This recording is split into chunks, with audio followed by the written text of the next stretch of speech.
എന്ത് മുഖ്യമന്ത്രി, എന്ത് സിസ്റ്റം? ഈ ടോട്ടൽ സിസ്റ്റം ഫെയിലർ ആണ്. ഈ ടോട്ടൽ സിസ്റ്റം ഫെയിലർ ആയതുകൊണ്ടാണ് ഞങ്ങൾ പറയുന്നത് ആരോഗ്യ കേരളം വെന്റിലേറ്ററിലാണെന്ന്. 2 മന്ത്രിമാർ 1 മണിക്കൂർ അവിടെ വന്ന് പത്രക്കാരെ കണ്ട് ഏതാണ്ട് ആരോഗ്യ കേരളത്തിന്റെ നമ്പർ 1 PR വർക്ക് നടത്തിക്കൊണ്ടിരിക്കുന്നതിനിടയിലാണ് ആ സ്ത്രീ അവിടെ മരിക്കാനിടയായ സാഹചര്യം ഉണ്ടായത്. അതുകൊണ്ടാണ് പറയുന്നത് കൊലക്കുറ്റമാണ് ഇവർക്കെതിരെ എടുക്കേണ്ടത്. കൊലക്കുറ്റമാണ് ഇവർക്കെതിരെ എടുക്കേണ്ടത്. നമ്പർ 1 ആരോഗ്യ കേരളത്തിന്റെ നമ്പർ 1 ആശുപത്രികളിൽ ഒന്ന് എന്ന് പറയുന്ന കോട്ടയം മെഡിക്കൽ കോളേജിൽ ഒരു മനുഷ്യജീവൻ ഇങ്ങനെ പൊലിഞ്ഞതിന്റെ ഉത്തരവാദിത്വം ആർക്കൊക്കെയാണ്? ഈ സിസ്റ്റത്തിന്റെ ഉത്തരവാദിത്വം എത്രയാണ്? കോട്ടയം മെഡിക്കൽ കോളേജിൽ ഇന്നുണ്ടായ സംഭവം ഇൻസ്റ്റിറ്റ്യൂഷണൽ മർഡർ തന്നെയാണ്. ഇതിന് ഉത്തരവാദികൾ ആ 2 മന്ത്രിമാർ തന്നെയാണ്, യാതൊരു സംശയവും വേണ്ട. എന്നിട്ട് ഇവർ വന്ന് അവിടെ നടത്തിയ കോപ്രായങ്ങളാണ് സത്യത്തിൽ ബിന്ദു എന്ന സ്ത്രീയുടെ കൊലപാതകത്തിന് കാരണമായത് എന്നുള്ളതാണ് യാഥാർത്ഥ്യം. അപ്പോൾ ഈ മന്ത്രിമാർ 2 പേരും വന്നിറങ്ങി നിന്ന് കിഫ്ബി വഴിയുള്ള പദ്ധതികളുടെ പ്രാവീണ്യം തെളിയിക്കാൻ വേണ്ടിയുള്ള പത്രസമ്മേളനം നടത്തുന്നതിനിടയിൽ ഈ ബിന്ദു എന്ന സ്ത്രീ അവിടെ ശ്വാസം കിട്ടാതെ ആ കെട്ടിടത്തിന്റെ അടിയിൽ കിടക്കുകയായിരുന്നു എന്ന് പറയുമ്പോൾ സത്യത്തിൽ ഈ 2 മന്ത്രിമാർക്കെതിരെ കൊലക്കുറ്റത്തിന് കേസെടുക്കണ്ടേ? ഒരു JCB, ഇത്രയും വലിയൊരു കെട്ടിടം തകർന്ന് അതിന്റെ ഇടയിൽ ഒരു JCB വെച്ച് പരിശോധിക്കാനുള്ള പ്രാഥമികമായ കൃത്യനിർവഹണം നടത്തേണ്ടത്, ആ നിർവഹണം 2.5 മണിക്കൂർ വൈകിയെങ്കിൽ ആരാണ് ഉത്തരവാദി? അതിന് ഉത്തരവാദിത്വം ഈ 2 മന്ത്രിമാർക്കാണ്.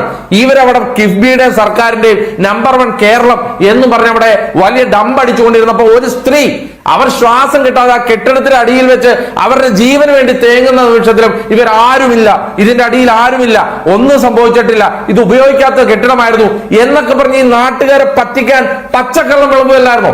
എന്നിട്ട് 2 മണിക്കൂർ കഴിഞ്ഞപ്പോ രക്ഷാപ്രവർത്തനം വൈകിട്ടില്ല എന്നിവർക്ക് ഇങ്ങനെ പറയാൻ സാധിക്കുന്നു.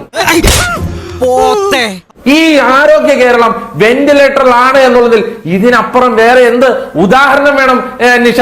ഇതുപോലെ ഈ നാടിനെ ഇതുപോലെ കുട്ടിച്ചോറാക്കിയ ഒരു മന്ത്രി, ആരോഗ്യമന്ത്രി, എന്നിട്ട് ഒരു ഉളുപ്പും നാണോ ഇല്ലാതെ, അതാണ് നമ്മുടെ സങ്കടം, ഒരു ഉളുപ്പും നാണോ ഇല്ലാതെ വീണ്ടും വന്ന് ന്യായീകരിക്കുന്ന മൃഗതുല്യമായ മനസ്സുണ്ടല്ലോ. ഈ മനസ്സാണ് ആലോചിക്കും. ജീവൻ പോയതിന്റെ കുറ്റബോധമാണ് നിഷ. ഞാൻ ആരുടെ ആരോഗ്യനിലയെ കുറിച്ച് ഒരു മോശമായ കമന്റ് പറയാൻ ആഗ്രഹിക്കുന്നില്ല. പക്ഷേ അവർക്കറിയാം, അവർ കാരണമാണ് അവരുടെ സർക്കാരിന്റെ PR വർക്കിന് വേണ്ടി ഇന്ന് പത്രക്കാരെ വിളിച്ചിരുത്തി ആ കോട്ടയം മെഡിക്കൽ കോളേജിന്റെ മുമ്പിൽ നടത്തിയ പൊറാട്ട് നാടകം ഉണ്ടല്ലോ, ആ പൊറാട്ട് നാടകത്തിന് വേണ്ടി കാഴ്ചവെച്ച 1.5 മണിക്കൂർ സമയമുണ്ടല്ലോ, ആ 1.5 മണിക്കൂർ സമയമാണ് ആ പാവപ്പെട്ട സ്ത്രീയുടെ. നമുക്കറിയാലോ മെഡിക്കൽ കോളേജിൽ പോകുന്നവർ ആരൊക്കെയാണ്? പാവപ്പെട്ടവരാണ്, അവർക്ക് വളരെ കഷ്ടപ്പെട്ട് ജീവിക്കുന്നവരാണ്, അവർക്ക് മറ്റ് സ്വകാര്യ ആശുപത്രിയിൽ പോകാൻ സാധിക്കാത്തവരാണ്. അങ്ങനെ പോകുന്ന ഒരു പാവപ്പെട്ട സ്ത്രീയുടെ കൊലപാതകത്തിന് കാരണക്കാരി താനാണ് എന്നുള്ള കുറ്റബോധം. ആകെ ഉത്തരവാദിത്വം കേരളത്തിലെ മന്ത്രിസഭയ്ക്കാണ്, അല്ലെങ്കിൽ മന്ത്രിമാർക്കാണ്, അല്ലെങ്കിൽ ആരോഗ്യവകുപ്പിന്റെ ചുമതലക്കാരിയായിട്ടുള്ള സഖാവ് വീണ ജോർജിനാണ്. അതുകൊണ്ട് എത്രയും വേഗം അവർ രാജിവെക്കണം എന്നൊക്കെ പറയുന്നത് അങ്ങേയറ്റം നിരുത്തരവാദപരമായ ഒരു പ്രസ്താവനയാണ്. ഒരു അപകടമുണ്ടായി, മനുഷ്യ സാന്നിധ്യമുള്ളൊരു പ്രദേശത്ത് ഒരു അപകടമുണ്ടായാൽ സാധാരണഗതിയിൽ അടിസ്ഥാനപരമായ കോമൺ സെൻസ് ഉള്ള ആളുകൾക്ക് പോലും ആ അടിഞ്ഞ കെട്ടിടത്തിനുള്ളിൽ മനുഷ്യ സാന്നിധ്യം ഉണ്ടോ എന്ന് പരിശോധിക്കാനുള്ള നിർദ്ദേശമാണ് സാധാരണഗതിയിൽ ഒരു പഞ്ചായത്ത് പ്രസിഡന്റ് അല്ലെങ്കിൽ പഞ്ചായത്ത് മെമ്പർ പോലും നൽകുക. അതുപോലും ഇല്ലാതെ ഇവിടെ ഒന്നുമില്ല, വേസ്റ്റ് കൊണ്ട് ഇട്ടിരുന്നതാണ് എന്ന പ്രസ്താവന ഈ മന്ത്രിമാർ നടത്തിയത് എന്തടിസ്ഥാനത്തിലാണ്? അതാണ് നിരുത്തരവാദപരമായ സമീപനമെന്ന വിമർശനം ഉയരുന്നത്. അതിനെ സംബന്ധിച്ച് ഒറ്റ വാചകത്തിൽ മറുപടി പറയുക അസാധ്യമാണ്. കാരണം അങ്ങേക്ക് അപരിചിതത്വമുള്ള സ്ഥലമല്ലല്ലോ കോട്ടയം മെഡിക്കൽ കോളേജ്, എനിക്ക് നിർബന്ധമായും അതറിയാം. അപ്പോ അങ്ങേക്കും എനിക്കും ഒക്കെ തീരെ അപരിചിതത്വമില്ലാത്തൊരു സ്ഥലം എന്ന നിലയിൽ കോട്ടയം മെഡിക്കൽ കോളേജിൽ നിലനിൽക്കുന്നത് ഏറ്റവും പഴക്കമുള്ള ഈ കെട്ടിടത്തിൽ നേരിട്ട് JCBക്ക് പ്രവേശിക്കാൻ കഴിയുമോ? നേരിട്ട് ഹിറ്റാച്ചിക്ക് പ്രവേശിക്കാൻ കഴിയുമോ? ഹിറ്റാച്ചിക്കും JCBക്കും വന്നുടനെ പ്രവേശിക്കാൻ കഴിയുന്ന ഒരു അന്തരീക്ഷം ഉണ്ടായിരുന്ന കെട്ടിടമാണോ ഏതാണ്ട് 6 പതിറ്റാണ്ടുകൾക്ക് മുമ്പിൽ നിർമ്മിക്കപ്പെട്ടു എന്ന് കരുതുന്ന കോട്ടയം മെഡിക്കൽ കോളേജിൽ 2013 ആണ്ടിൽ പൂർണ്ണമായും ഫിറ്റ്നസ് നഷ്ടപ്പെട്ടു, തുടർന്ന് പൊളിച്ചു നീക്കണമെന്ന് ആവശ്യപ്പെട്ട ഈ ബിൽഡിംഗിന്റെ സ്വഭാവം അതാണോ?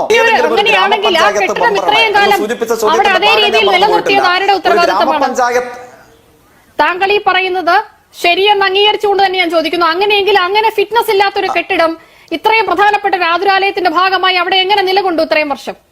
2012-13 കാലയളവിൽ അതിവേഗ ബഹുദൂര പദ്ധതികളുടെ കാലമായിരുന്നല്ലോ.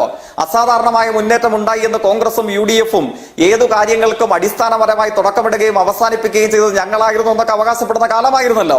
ആ കാലഘട്ടത്തിൽ എന്തുകൊണ്ട് ഫിറ്റ്നസ് നഷ്ടപ്പെട്ടു എന്ന് വൈദഗ്ധ്യമുള്ള എഞ്ചിനീയറിംഗ് വിഭാഗം അടങ്ങുന്ന സംഘം കത്ത് നൽകിയിട്ട് എന്തു സത്വര നടപടിയാണ് ആ കാര്യത്തിനകത്ത് ഉണ്ടായിട്ടുണ്ടായിരുന്നത്? 2013 റിപ്പോർട്ട് കൊടുക്കുമെന്ന് പറഞ്ഞു. എന്തായാലും 2013 കഴിഞ്ഞ് ഇന്നിപ്പോൾ 13 കൊല്ലം ആവാറായി.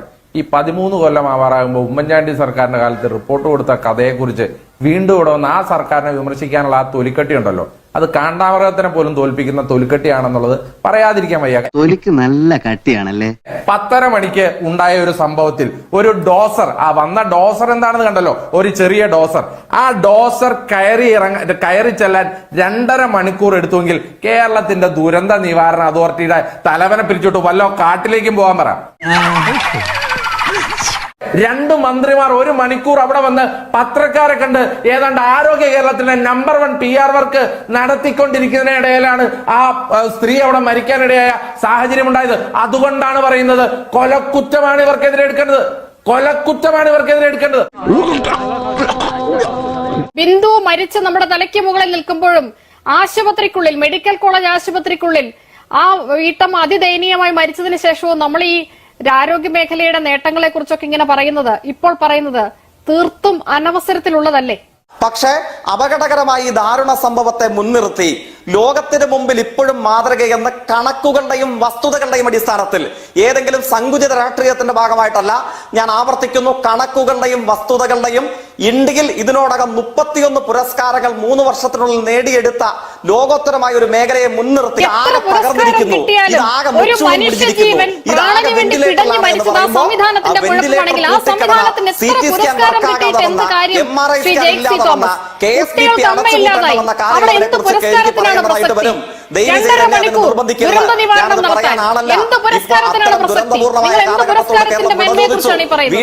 ജെയ്ക്സി തോമസ്, ഞാൻ ചോദിച്ചത്, ഒരു മനുഷ്യൻ 2.5 മണിക്കൂർ പ്രാണന് വേണ്ടി ഒരു മെഡിക്കൽ കോളേജ് ആശുപത്രിയിൽ പിടഞ്ഞു മരിച്ചിട്ട് ആരോഗ്യ കേരളത്തിന്റെ മേന്മയെ കുറിച്ച് നമുക്ക് പറയാൻ അല്പം ലജ്ജ വേണ്ട എന്നാണ്.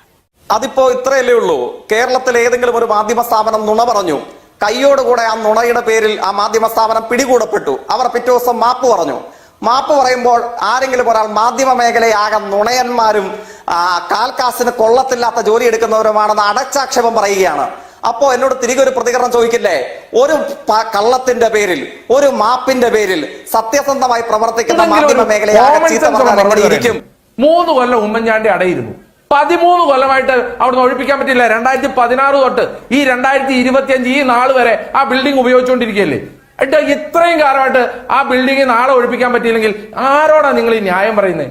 എന്താ പത്രസമ്മേളനം? ഈ ജയിക്ക് പറഞ്ഞ അതേ ഗീർവാണം, ആരോഗ്യ കേരളം നമ്പർ 1 ആണ്, ഞങ്ങളുടെ മന്ത്രി സൂപ്പറാണ്, ഞങ്ങൾ അടിപൊളിയാണ് എന്നും പറഞ്ഞ 1/2 മണിക്കൂർ 3/4 മണിക്കൂർ പത്രസമ്മേളനം നടത്തി. എന്ത് മുഖ്യമന്ത്രി, എന്ത് സിസ്റ്റം? ഈ ടോട്ടൽ സിസ്റ്റം ഫെയിലർ ആണ്. ഈ ടോട്ടൽ സിസ്റ്റം ഫെയിലർ ആയതുകൊണ്ടാണ് ഞങ്ങൾ പറയുന്നത് ആരോഗ്യ കേരളം വെന്റിലേറ്ററിലാണെന്ന്. എന്നിട്ട് ഗീർവാണം മാത്രം മെച്ചം. ഏത് സ്ഥാപനത്തിനും ചീത്തപ്പേരുണ്ടാക്കാൻ കച്ച കെട്ടി നടക്കുന്ന ചില ചെറ്റകളുണ്ടാവും, ഇവിടെയുണ്ട്. അതാ ഈ അവതാരം. നിവാരണ അതോറിറ്റി ചെയർമാനായ ജില്ലാ കളക്ടർ 5 മണിക്ക് മാത്രം ഇത്രയും വലിയ ദുരന്തം നടന്ന സ്ഥലത്ത് എത്തുന്നത് മാതൃകയാണോ? ദുരന്ത നിവാരണ അതോറിറ്റിയുടെ, ഡിസാസ്റ്റർ മാനേജ്മെന്റ് അതോറിറ്റിയുടെ ചെയർമാന് സവിശേഷകരമായ എന്ത് കർത്തവ്യമാണ്, എന്ത് ഉത്തരവാദിത്തമാണ് അവിടെ നിർവഹിക്കാനുണ്ടായിരുന്നത്? ജില്ലാ കളക്ടർക്ക് ഈ ആശുപത്രി ഭരണത്തിന്റെ ദുരന്ത നിവാരണത്തിന്റെ ചുമതല നൽകിയിരിക്കുന്നത് എന്തിനാണ്?